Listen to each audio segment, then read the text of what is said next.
Sir James George Fraser 1854 से 1941। Fraser एक British उद्विकासवादी मानवशास्त्री थे। उनका जन्म स्कॉटलैंड के ग्लासगांव नामक स्थान में 1 जनवरी 1854 ईस्वी में हुआ था। उनके पिता का नाम डैनियल फ्रेजर तथा माता का नाम कैथराइन ब्राउन था। वे अपने माता पिता की चौथी संतान थे। उनके माता पिता एक व्यापारी की पुत्री थी तथा पिता एक संपन्न औषधि एवं रसायन कंपनी के मालिक थे। फ्रेजर ने कैम्ब्रिज विश्वविद्यालय से पुरातन साहित्य एवं दर्शन शास्त्र में अपना अध्ययन शुरू किया था। दर्शन शास्त्री जेम्स वाट से भी वे काफी प्रभावित थे। जेम्स वाट ने ही उनकी अभिरुचि दर्शन शास्त्र से मानव शास्त्र की ओर जागृत किया था। रॉबर्टसन स्मिथ ने फ्रेजर को मानव शास्त्र में अध्ययन के लिए उत्प्रेरित किया था। स्मिथ को स्वतंत्र गिरजाघर महाविद्यालय में शिक्षक पद से हटा दिया गया था। उन्हें इसलिए हटाया गया था क्योंकि उनका अध्ययन तुलनात्मक धर्म अपधर्म प्रदर्शित करता था। लेकिन स्मिथ को कैम्ब्रिज विश्वविद्यालय ने आमंत्रित किया।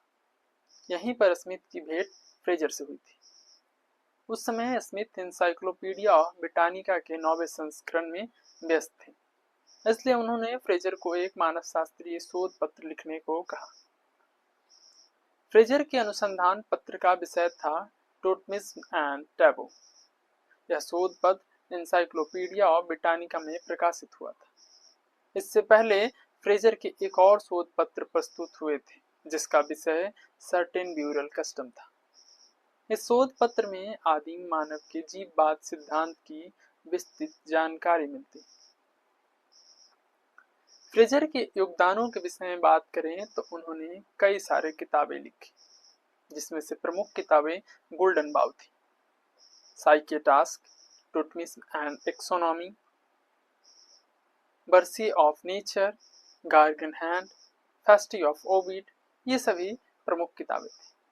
गोल्डन बाउ इसमें सबसे अधिक चर्चित था। गोल्डन बाउ के कई संस्करण आए जो 12 भागों में प्रकाशित हुए, जो 1911 से 1915 के बीच में। शुरुआत में गोल्डन बाउ 1890 में लिखा गया था। फ्रेजर एक ऐसे विद्वान थे जिन्होंने अपना अधिकांश समय पुस्तकालय में अध्ययन तथा लेखन कार्य करते हुए व्यतीत किया था।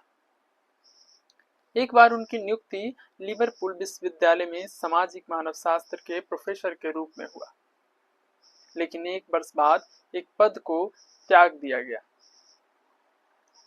उनकी विद्वता के अनुकूल पद एवं प्रतिष्ठा प्राप्त करने के उद्देश्य से उन्होंने कई यात्राएं की थी। वे ब्रिटिश अकादमी के आरंभिक सदस्य थे। सन 1914 में उन्हें नाइट की उपाधि प्रदान की गई थी। सन 1924 में वे ऑर्डर ऑफ मेरिट के सदस्य चुने गए। सन 1920 में वे रॉयल सोसाइटी के सदस्य भी निर्वाचित हुए थे। उन्हें फ्रांस के सर्वोच्च प्रतिष्ठित संस्था द फ्रांस का सहयोगी सदस्य बनाया गया था। फ्रांस में उन्हें नायक और छौहनी प्रतिष्ठा से सम्मानित किया गया था। सन 1921 में फ्रेजर के सम्मान में कैम्ब्रिज, ऑक्सफोर्ड, ग्लासगांव तथा लिवरपूल विश्वविद्यालयों में फ्रेजर आख्यान माला का आयोजन किया गया था। फ्रेजर ज्ञान संपन्न व्यक्ति थे। वे एक आर्मचेयर मानव शास्त्री थे।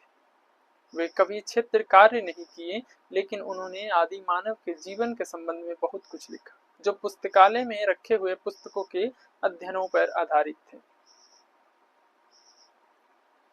उद्विकासीय सिद्धांत में फ्रेजर के दृष्टिकोण पर हम एक नजर डालते हैं। फ्रेजर को मानव शास्त्र में एक युग के रूप में जाना जाता है। उनकी मृत्यु के साथ ही फ्रेजर युग का अंत हो गया था। अपने समकालीन मानव शास्त्रियों में उनका स्थान सर्वोच्च एवं अति प्रतिष्ठित था। उन्हें ग्रीक, लैटिन तथा पूर्व देशी संस्कृतियों की प्राचीनता का अच्छा ज्ञान था। वे एक उद्विकासवादी मानव शास्त्री के रूप में प्रकट हुए थे। उद्विकासीय पुनर्निर्माण के लिए उन्होंने तुलनात्मक विधि तथा अवशेष की अवधारणा को व्यवहार में लाया। उन्होंने संसार के सभी भागों से सूचना का संकलन किया तथा परखा और विकास के क्रम में उन्हें सजाया। उनका निष्कर्ष था कि संसार की मानव जातियां मूलतः समान है तथा उनका विकास आदिम स्तर से हुआ है। विकास के क्रम में वे विभिन्न अवस्थाओं से होकर गुजरी। उनके अनुसार अवशेष की अवधारणा निरंतरता एवं परिवर्तन को जानने के लिए एक विधि है, अर्थात विभिन्न अवस्थाओं के बीच की कड़ी होती है। वे विकास की एक अवस्था में मजबूत तथा दूसरी अवस्था में कमजोर होते हैं। इस प्रकार कमजोर होकर वे तत्व अवशेष बन जाते हैं। जैसे जैसे हम विकास की विभिन्न अवस्थाओं से होते हुए निम्न स्तर की ओर जाते हैं, हम आदिम मानव जातियों एवं उनके संस्थाओं से परिचित होते जाते हैं। हालांकि फ्रेजर का दृष्टिकोण उद्विकासवादी था, लेकिन उनके अध्ययन में उत्पत्ति, अवस्था, अवशेष तथा उद्विकास की परिभाषा नहीं मिलती, लेकिन उन्होंने इस अवधारणाओं का अध्ययन किया था तथा उद्विकासीय एवं तुलनात्मक अध्ययन किए थे। टोटम, टैबू, जादू, धर्म तथा विज्ञान के अध्ययन में वे मनोवैज्ञानिक विश्लेषण का सहारा नहीं लिया था। फ्रेजर के पुनर्निर्माण का सबसे प्रिय पक्ष मानव जाति की मानसिक समानता रही है। अपनी पुस्तक गोल्डन बाउ में उन्होंने लिखा है कि मानव जाति विकास की 3 प्रमुख अवस्थाओं से होकर गुजरी, जिसे उन्होंने जादू, धर्म तथा विज्ञान कहा है। गोल्डन बाउ मानवता के लिए एक महाकाव्य है जिसकी उत्पत्ति जादू प्रधान समाज में, लेकिन विकास के क्रम में धर्म प्रधान समाज से होते हुए विज्ञान प्रधान समाज में पहुंचा है। फ्रेजर द्वारा गोल्डन बाउ के वर्णन से यह स्पष्ट होता है कि मानव जाति समाज विकास की 3 अवस्थाओं से होकर गुजरा है। इन 3 अवस्थाओं को जादू, धर्म तथा विज्ञान के नाम से जाना जाता है। फ्रेजर के अनुसार आदिम मानव जाति में विज्ञान के ज्ञान का पूर्णतः अभाव था। वे उस आरंभिक अवस्था में थे जादू से नियंत्रित होते थे। प्राकृतिक घटनाओं के बारे में उनकी धारणा वैज्ञानिक नहीं थी। वे जादू को एक प्रकार की क्रिया मानते थे जिसके द्वारा किसी अलौकिक शक्ति को बस में करके इच्छित कार्य कराया जा सकता है। जादूगर अलौकिक शक्ति को बस करने के लिए वशीकरण मंत्र का प्रयोग करता था। जब वह शक्ति वशीभूत होकर जादूगर उसके कार्य करने को अपने अनुसार करवाता था, तरह तरह का कार्य करने को कहता। आदिम मानव जातियों का जादू 2 भ्रांतिपूर्ण सिद्धांतों पर आधारित था, समानता का नियम तथा संपर्कता का नियम।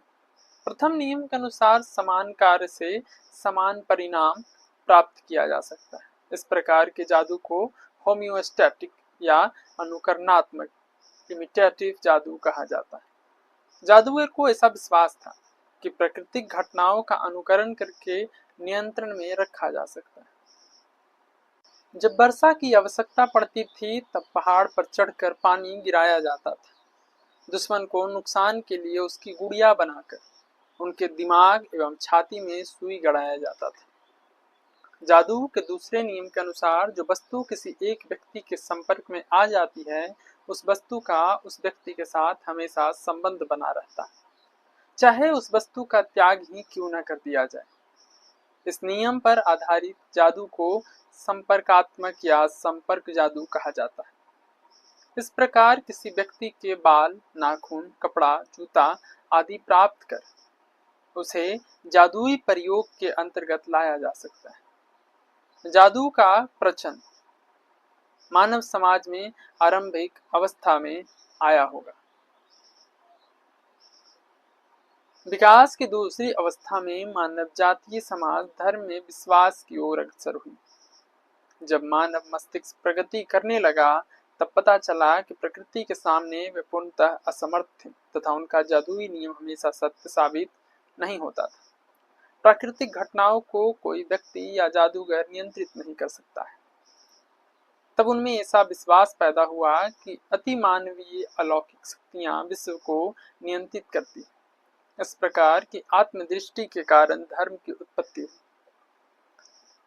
धीरे धीरे धार्मिक विशेषज्ञ, पंडित, पुजारी इत्यादि बन गए। धीरे धीरे वे दैवीय राजा बन गए तथा उनकी स्वर्गवासी आत्मा देवता के रूप में पूजी जाने लगी।